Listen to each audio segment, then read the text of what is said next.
Can you see me? No. Okay.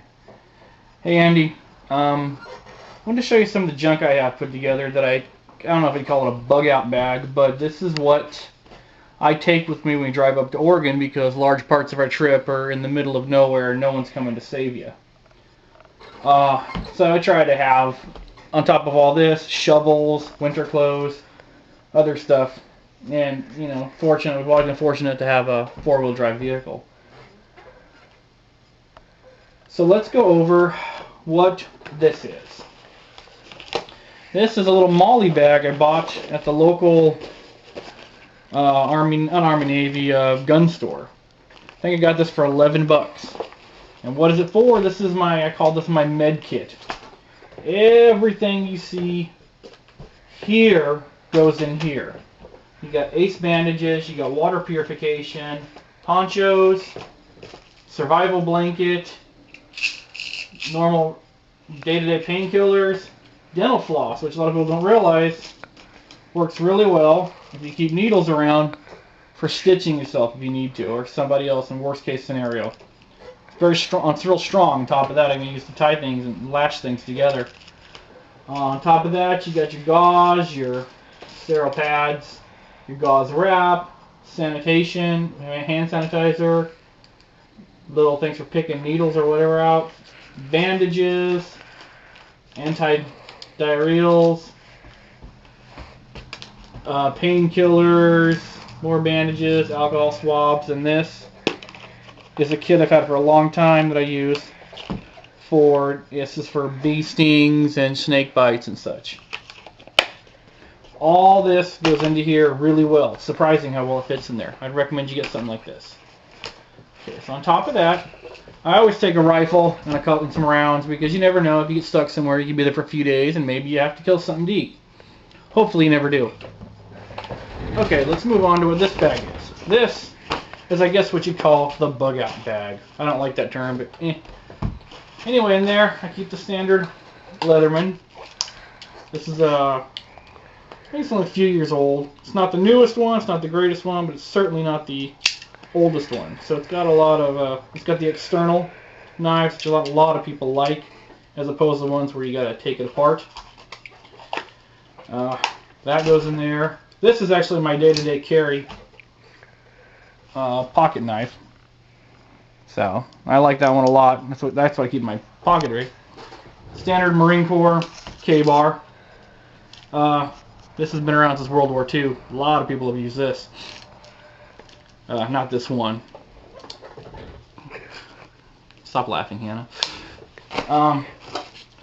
More on the protection. Pepper spray. Last resort. GPS. What's the value of GPS in a survival situation? If you actually get someone on the radio and they go, "Where are you?"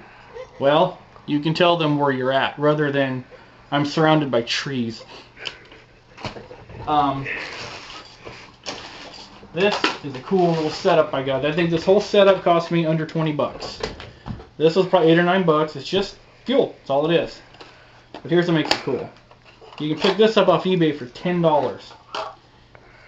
You saw how small it packs up? It packs up that small. It's just a little stovetop. And it rolls like that. Electronic ignition. You can flip it out for large pots and pans. It'll hold a pretty large thing, and it just screws on top of that. The valve to open and close. That's an awesome little thing. I actually learned about this through O-Stop. I mean, I knew about him, but he's the one that showed me the one on eBay. So like I said, 10 bucks. It's great. Another thing is to get in the habit of writing your name on everything, if you haven't done it already. Okay, so there's that. That goes in the bag. Once again, this is just stuff that like I told you the other day, I've always kept in the car, stuff like this. So let's go through here. This is what I call kitchen and tools.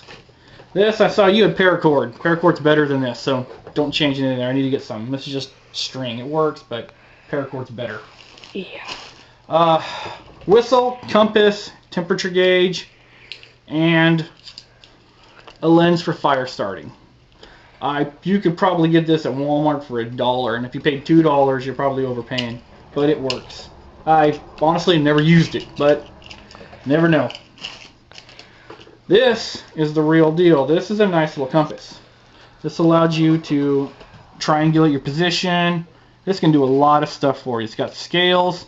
Since you're a map guy like me, you actually know how to use it. So this is I love this thing. I use this all the time. In fact, these are when I went pig hunting with Tom, these are the maps we used. And we used the compass a few times to triangulate exactly where we were at. Takes a little bit of practice, but you get it. Oh, flashlight. Never forget a flashlight. It's dark. No street lights usually when you're stuck. Ace wrap. Probably should be in here, but I kept it in there. It's always got to be redundant. Electrical tape. Really strong. And you can buy, I think both of these cost me 50 cents at the dollar store. You know what matches are. Do I need to explain that? More water purification. I try to keep a habit of keeping water purification in 2 places, because if I lose one of these, I still have water. And that's pretty much, as you know, you need that as much as you need anything. This little can opener, beer thing, I have a P38 somewhere, which if you don't know what that is, it's a tiny little military can opener. It kind of pisses me off that it's not in the bag. I wonder where it's at. It's around. Another Dollar Tree. I think I picked up a whole set of utensils for $1. So I just throw those in there, keep them in there. These go to some nylon string that I keep that's not in here either, that I'm hoping is in another box that we keep our camping gear in. So keep those in there until I find the string, more matches, and then a ferrule rod. You know what this is. So, starts fires. Anyway, oh, and you know, the old hydration bag. Oh, and one thing I didn't pull out is the pistol. I usually, if the situation where I really had to go, I'd probably just throw the pistol in here, grab the rest of this, and I've got a bigger bag too that I'm not showing here. So, anyway, tell me what you think, critique, show me what's missing. I know stuff's missing. I know stuff that isn't here that I want. But I'm sure there's stuff I'm forgetting too. Anyway, alright man, talk to you later. Bye. Push the button.